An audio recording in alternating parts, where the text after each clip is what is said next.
We live. Episode 10, I believe, on this one. We finally made it to double digits, guys. 2 months, bro. 2 months of doing this. 2 months. Let's see how long we can go.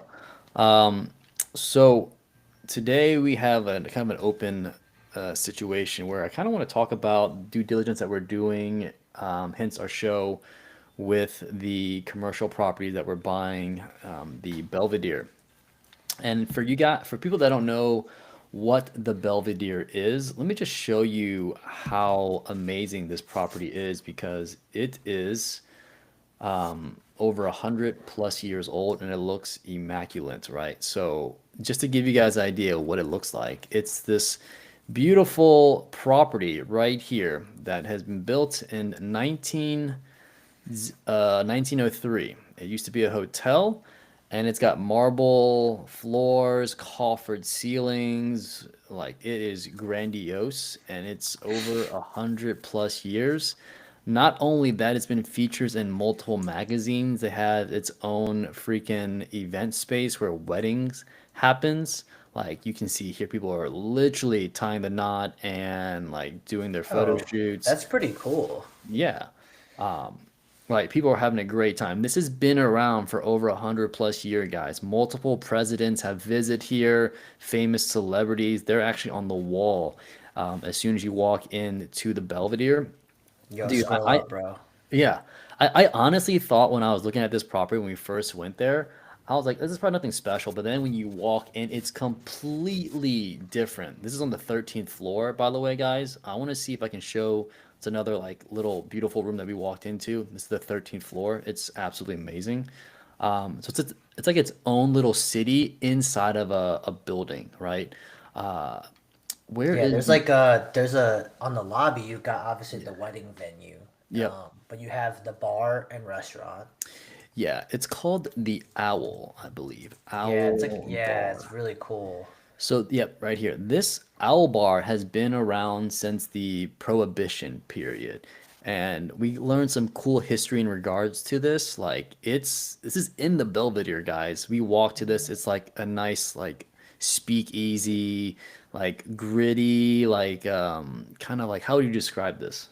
It's like rustic. Yeah, rustic. That's a good word to put it, right? Yeah. Dude, so much history in this building. It's a mini freaking city in here. There's also condominiums in here, like as far as residential and commercial. What else do they have in here? They have, go ahead. Well, they're building right now the supermarket in the Yeah, the basement. grocery store, right? Oh, I don't know if it's No, gonna it's be not gonna here. pop up, Yeah, it's not but gonna it's pop gonna up. be in the basement of the Belvedere, like Yep. street level access, which is really cool. Yeah. And where's it gonna be at? It's gonna be on this right side of the building over here. Yep. And so you have a grocery store, you got restaurants, you got a bar, you got office space, and you have residential. So also, let me see if I can do the lobby. The lobby here. The lobby's freaking beautiful. It has like, where's a good picture of this thing? I would say maybe this. It's Yeah. got security over here, I think to the left, and it's got mail rooms and all that stuff. But just to give you guys context of what this really is, that's what we're buying. And we're buying basically the office on the 11th floor. Let me see if this will show up. It's called the Belvedere Business Center, I want to say. Yeah. Executive Center. Executive Center. Executive. Yep, this is what we're buying. The 11 floors catered to only residential, not residential, commercial offices. We have medical, we have consultants, we have other white collar offices in here. So in our actually, oh, this is the website too, by the way, guys. This is actually super awesome. They got rentals here, they got event space, retail space, office space. So on our due diligence period, right? We're basically talking about due diligence and should I share the due diligence or should I just well, I mean, I'll just stop Yeah. sharing. Yeah. Just like a real like gist overview. What's Yeah. up, Jason? What's up, Joe? It's good to see you guys. Yeah, so our due diligence period is right now, and we're actually doing the most important part of the due diligence, and that is doing income verification and then also expense verification. And what the seller ended up telling us at the beginning of our negotiations and our due diligences was about $26,000 was to come in every single month on gross rental Rents. payments. Yeah, rents. And we ended up finding out through our due diligence is that only about $24,000 on monthly average is coming in. So it's a difference of $2,000. So now we're looking at the expenses now, and and it's kind of crazy because well, that obviously affects the evaluation. In the commercial space, you look at evaluations based on the amount of rent that you can basically get. Good to see you. What are you guys buying? An office space? Yeah, we're buying 45 units in the Belvedere. And we also did due diligence on the association.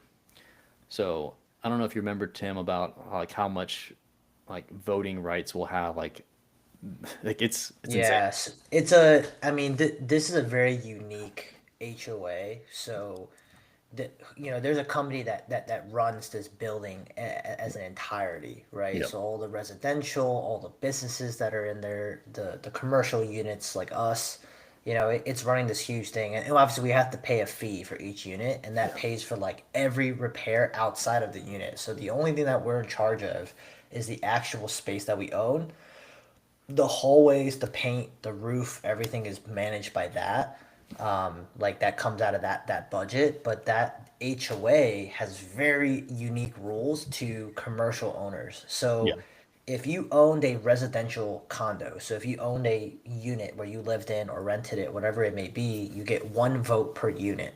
Hmm. On the commercial side, if you own a commercial unit, the Belvedere gives each unit 5 votes. So when we close on this thing, we're gonna have 45 times 5, Yeah. which is I don't know how many votes, but Yeah. it's It's a like good amount. it's like almost 30% HOA Yeah. control essentially. Yeah, so let's say we have 45 units times by 5. That's 225 votes that we'll have, and I'll just basically show some of this, the features of it as we're talking. So we have 225 votes. So we have actually a large sway in the say of what the building does. And by the way, guys, we are buying 45 units for $1.5 million on seller finance, thanks to Tim. Let's actually talk about how you structure the deal. Like as far as like what'd you end up saying to the seller? I know we talked about this like last week, but no one remembers. Yeah, it originally the purchase price was 2 million, so it was Yeah. 2 million, and he would carry 1 million, so it was $1 million down, $1 million carry for 3 years on 4% interest, seller finance. Yeah. uh, when we originally got under or we weren't even under contract. We just had a verbal, and we were doing just initial due diligence. And the property was making money, but what we were concerned about was on the back end, right? So this is something very important for people to understand. When you guys are raising money or structuring deals, is when you're raising money and you have a balloon, you have to pay off everybody. Well, it Hmm. depends on how you structure it, but how we structured it is we have to pay the entire principal balance and our investors back when we refinance in 3 years. Yep. And we didn't really feel comfortable with like how the market was going to be, and the type of math, and just to make sure that the valuation was high enough to be able to pay everybody back in 3 years. So we said, hey man, like 2 million is just out of our price range. Like, if you want to sell it to somebody else, because he had people that were interested as well. It's like, I'm not going to waste your time anymore. Go shop it around, right? Yep. Couple months later, I just texted the seller, right? This is why we say follow up is so important.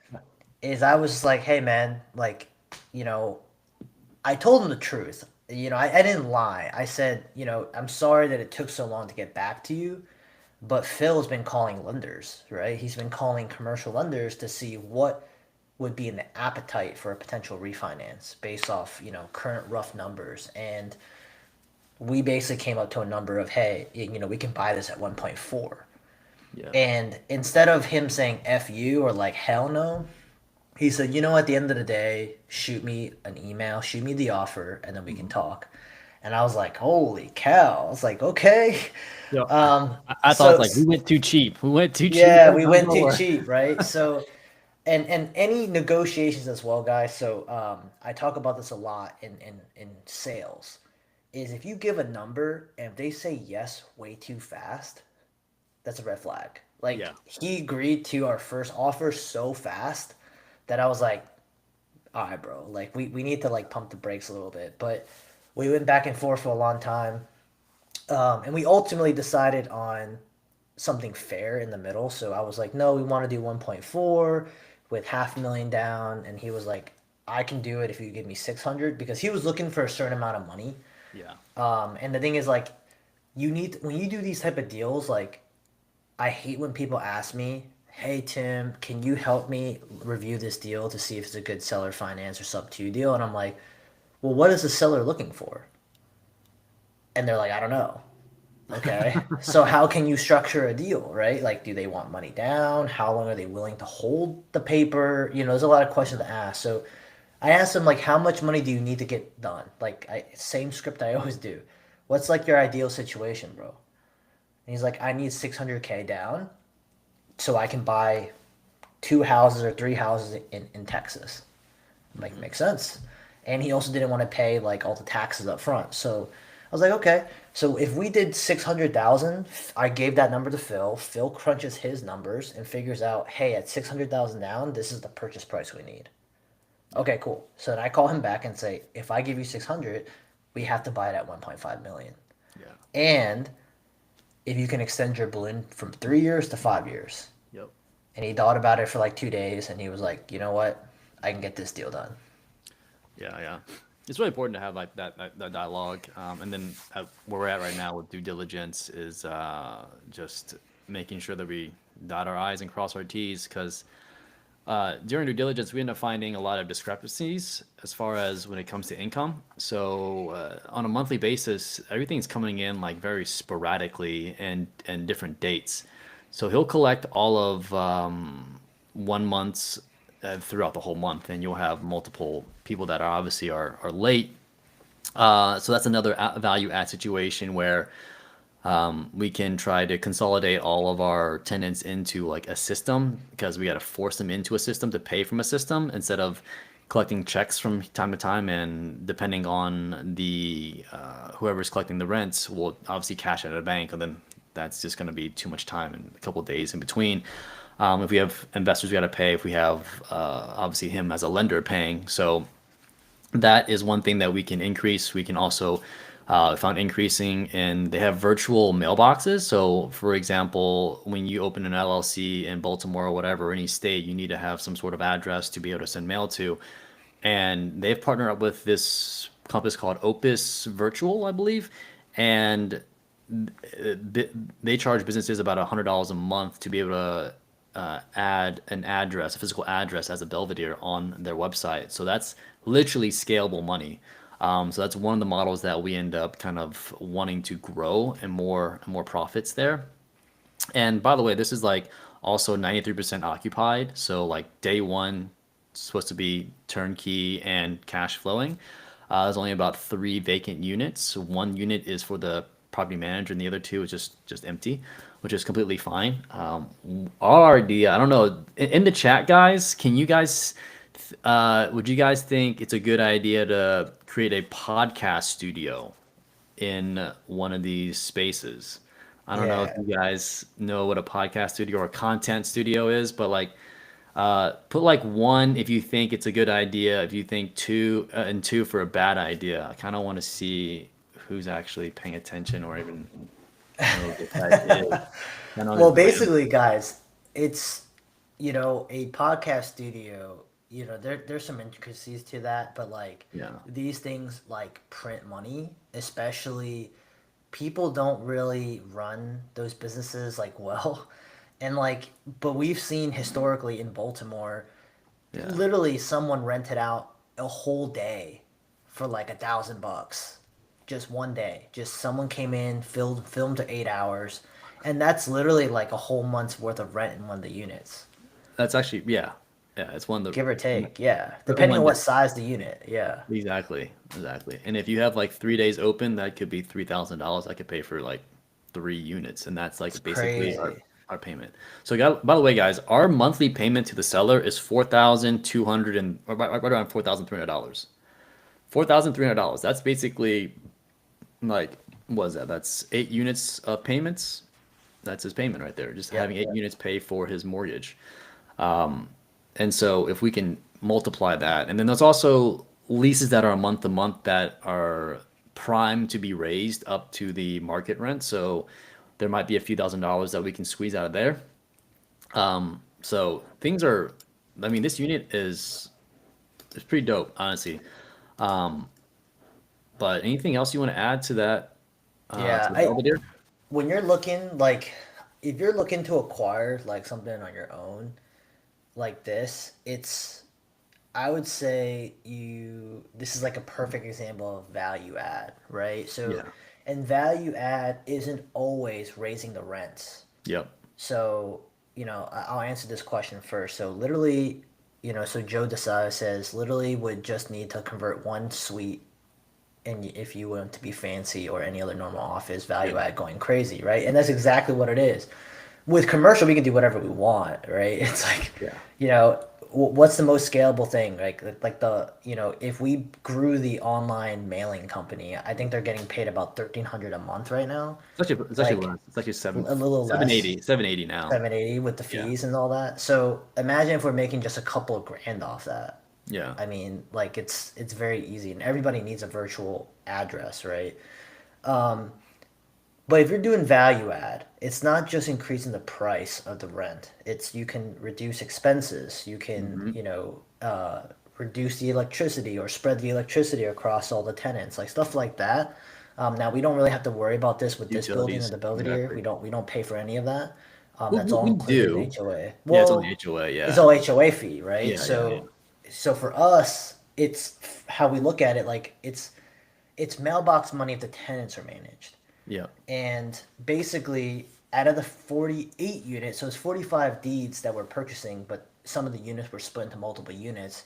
Yeah. Out of the 48 tenants, I think like a handful are like over half is paying with checks still.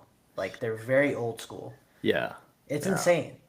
Like and I never thought about bank verification until I talked to this guy and he was like, "Oh, we need to confirm all the bank payments." And I'm like, "Oh, I would have just bought it, you know?" I think that's my problem, but we're going through the math and you can see it. Like they have half the tenants on Avail, which is a property management software. Yeah. So I use that for my single family portfolio as well. So those are all tracked. Like you see all the different payments every month. And then you see these like large ass deposits of like six Yeah. grand, 5 grand. And I'm like, and I asked the seller, I'm like, yo, like what's up with this? He goes, oh, those are the cash deposits and check deposits that we get every month. And I'm Yeah. like, okay. In my mind, I'm like, this needs to fucking change. Yep. And it Like will. immediately. Yeah. Yeah, so I mean, this deal is pretty crazy because of what Tim was saying. Like, we don't have to do any repairs other than the units that we have owned. Everything else, like the bathroom, is like there's no water repairs. There's no any bathroom. There's no like showers. There's nothing. The HOA, the building association, takes care of all of that because it's all in the common Yeah. areas, which is And freaking awesome. they just Yeah, redid the 11 floors bathrooms too. They so look awesome. good. Bathrooms, and they did the flooring, and they did the paint too as well. Yep. They painted the whole floor. So that's the best part about it. I mean, even though you don't quote unquote own the real estate, you own the space because that's what a condo is. You have so much more, I guess you can say, leverage to have the condo association manage that and like kind of take it. Yeah. And the big thing too is like when you got 30% of the shares in the Yeah, HOA, like we're not like one vote. yeah, Like we have almost a third of the yeah, HOA's management and it's like, if they're trying to raise prices across the board and do crazy things, like we do have a say. yeah. Like A big say. 30% is a pretty big say. Yeah, So we're really excited once we read those HOA documents and it yeah, showed how much power that we actually have in the building. I cannot wait to have these two Asian boys just fucking run train in the Belvedere. So I'm pretty excited about that. So Yeah, so we are still raising money for this bad boy. We got about 57, 60% almost done. And the closing's about a month and some change away. We do have a couple of big old whale sharks coming in, but if you guys might be interested in it, just holler at us. But I just want to touch base on our due diligence on that, just on a weekly basis, since that's what we're doing the most right now on. Um, but that's all I got for the Belvedere. We're going to switch into one of our hirings for the yeah, yeah. I don't know if you guys in the chat have hired somebody or have gone through it. 67. Hey, let's go, bro. Hey, man, we love to have you, bro. But I don't know if you guys have had any experience with hiring, either acquisition reps or EAs or whatever. But Phil and I, we just hired an EA. Yeah. I hired and had to let an acquisition rep go this week, so we'd kind of love to talk about that and kind of why that happened and why we kind of shifted focus on stuff. But Phil, like, do you have anything to kind of like open up on first?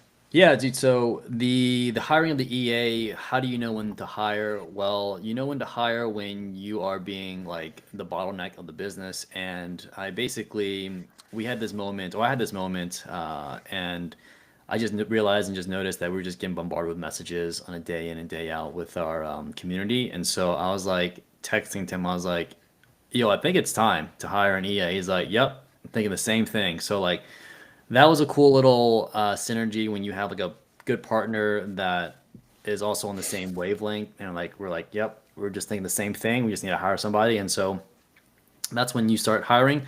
But obviously, you don't want to hire with no money. So we knew that we had money in the account to support an EA, and that's another factor in regards to hiring. And so I got busy and developed or made a Job what is it? listing. Yeah, job listing, more or less. I posted the job listing on Fiverr and Upwork, and with the job posting, you can be very detailed if you want. I use ChatGPT to outline what I wanted in a person with the skill sets, the mindsets, the technology that we use, etc., pay compensation, and end up posting on that and got a bunch of applicants that are from all across the world. And so we end up choosing a person that has better English and like more of a foundational English base rather than anything else. Because ultimately, our customers are English, they speak English, and that's like probably one of the most important things to me. And then obviously, if you can do the job well, if you're familiar with the technologies that we use, and if you can think on your own, like if you Yeah. take the initiative. A big thing too is like the cost for talent, right? Yeah. Like, most people will probably like to hire the Filipino VA that costs about $3 to $4 an hour. Yeah. But to be honest, guys, like you get what you pay for. I think we're paying our EA 7. $7 an hour, Yeah. which is a little high for a VA, right? But they speak really crystal English. Insane work ethic. That's number Yeah. one. And then number three, like, hiring someone that knows all your systems and you don't really have to teach them stuff is well worth the $7 an hour. Mhm. Especially like the one thing I look for in somebody, either acquisitions, EA, or whatever employee, is the pursuit of growth. Like, 'cause Yeah. that's one of like the culture like things that I like to promote is like, if I bring you on my team, I truly want to act like this is a marriage. Like, I'm a Matthew McConaughey fan. Like, I don't know if if you know me for a long time, like you know Yeah. that I love all his movies. I've read all his books, all that stuff. And Matthew McConaughey says that everyone that has a relationship, either dating, marrying, business, whatever it is, employees, everyone's very transactional, very short term. Yeah. But if you go into it thinking like, "Hey, I'm gonna hire you, and like we're married, bro. Like I want you to be with me forever," Mhm. you have that like foundation to be like, "Yo, I'm in it for the long haul." If you are, Yeah. right, and it doesn't work sometimes. That's fine, Yeah. but I want to have that precedence. And if you are a person that comes onto the team, I want you to have a vision of like, hey, do you one day want to run a team? Do you one day want to manage your own employees? Because we're looking for people that want to grow in their role as our businesses grow. Yep. That's the number one thing, right? If our EA is dope, like she may be the EA for this Belvedere project, right? And we Yeah. told her that, like, hey, you may be dealing with tenants. Is that cool? She's like, dude, yeah, it's fine, right? And we're like, great, like that's what we're looking for. And she does have Um, real estate background experience as well, which we also liked. So I was like a yeah, STR, right? yeah, I was like that's like a bonus. STR short-term rentals guys, but like Mm-hmm. that's also a bonus because well, I mean we're in real estate, so why not? Yeah, and like so she literally did the hospitality stuff anyway Yeah. on Airbnb. You know, she's one of those Airbnb like, Host. messengers back, Yeah. and those hosts. So she can do property management, no sweat, in our opinion. So I mean, we'll see how it goes. But she's just gonna take a lot off our plate. Like I was doing an analysis, and this is gonna sound really nerdy, but I was doing a true analysis of how much time I spent on my day every week managing my calendar, making Zoom links for meetings. Like Yeah. you would think like, oh, that takes like 10 minutes, right? A But I second. do it like a lot. Like I'm always making a Zoom link and Mm. that shit adds up. That just adds up. Yeah, for sure. It shit adds up. And like it's not just the day, it's the Yeah. whole week, it's the whole month, it's the whole year of us doing these stupid actions that are just burning up time. When I literally was on a sales call and made like a $9,000 check, Yeah. and that's in an hour's time. So imagine like I'm not saying I'm working like 80 hours a week, but I'm just saying like okay, I can get my time back to do shit that actually makes money for the business Yep. Yeah. versus me spending my time on my calendar.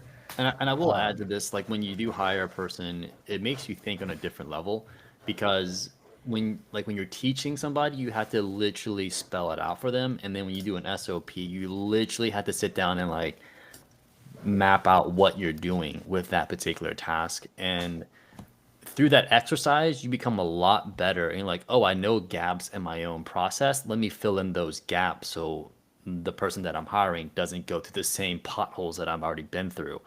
So that is a huge actually benefit. Whenever you teach somebody something else, it actually builds another skill in your tool belt. So I that's agree. yeah. I agree. And then okay, so and then let's flip it on the other side. So Yeah. letting someone go.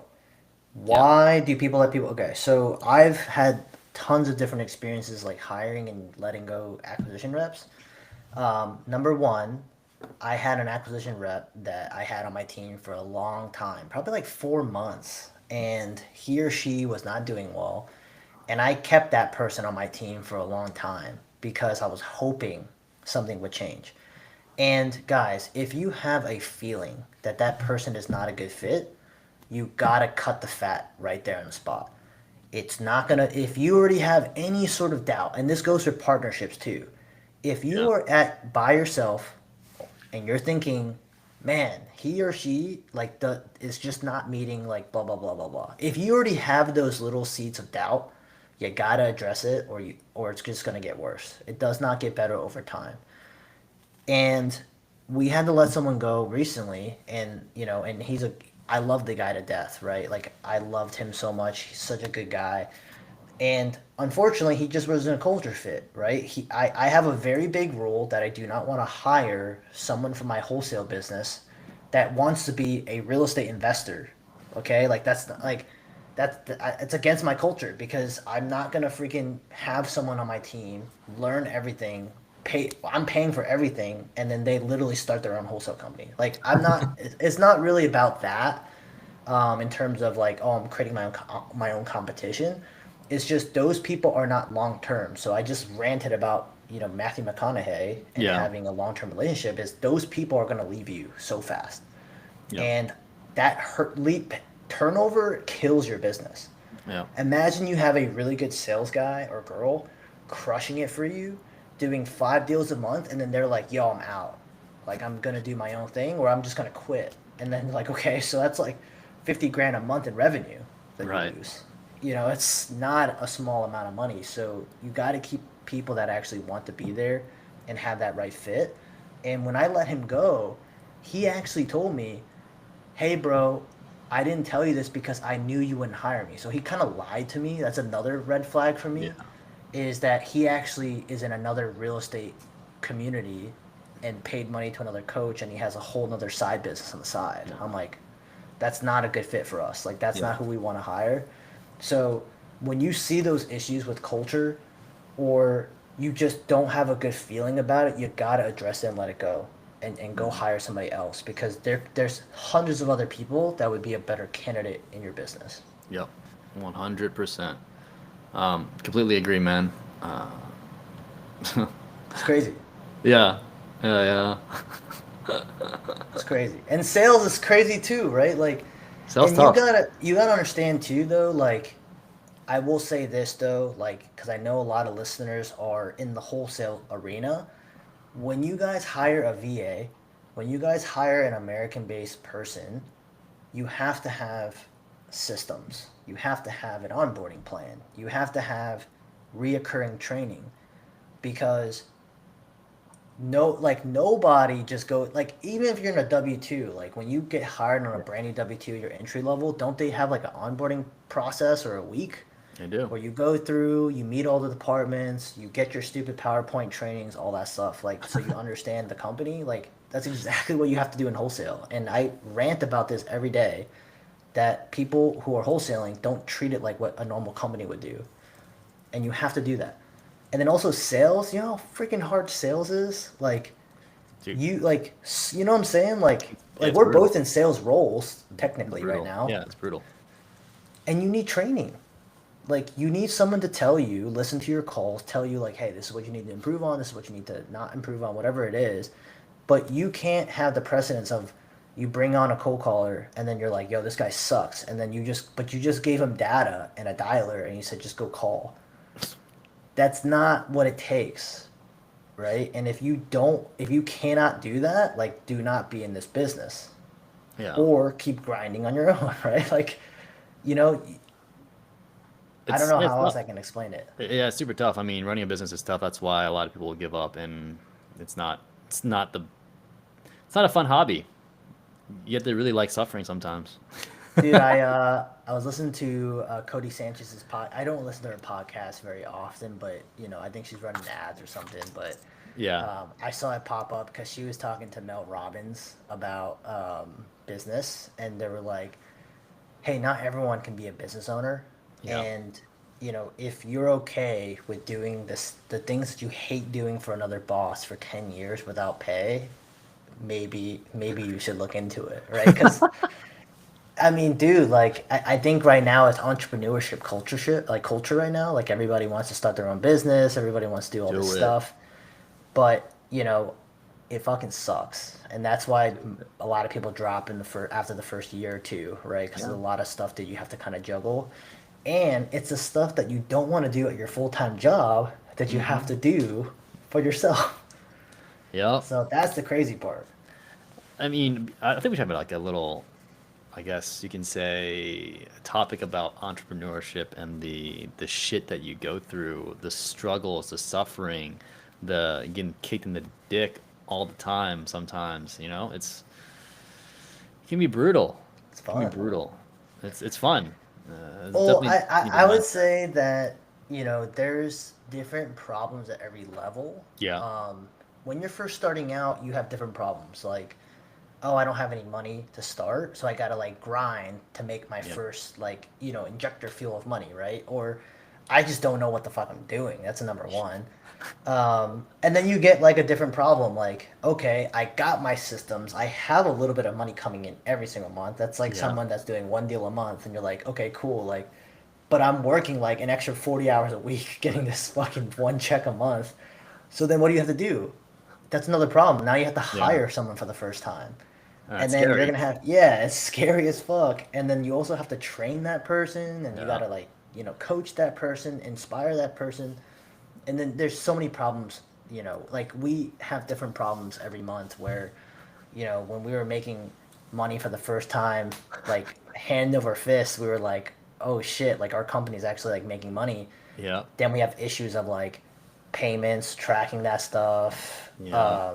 getting overwhelmed with clients, like that's another thing Fulfillment. too. Yeah. Fulfillment's very important, right? Yeah. So there's so many different things that you kind of experience as you go through the journey of running a business. So But it's a lot of fun with somebody else with you because you can always talk about the suffering that you're both going together. Kind of like when you're in the trenches, you're like, oh, fuck, this sucks, but at least I'm not alone. you know, it's just crazy, right? So, Yeah.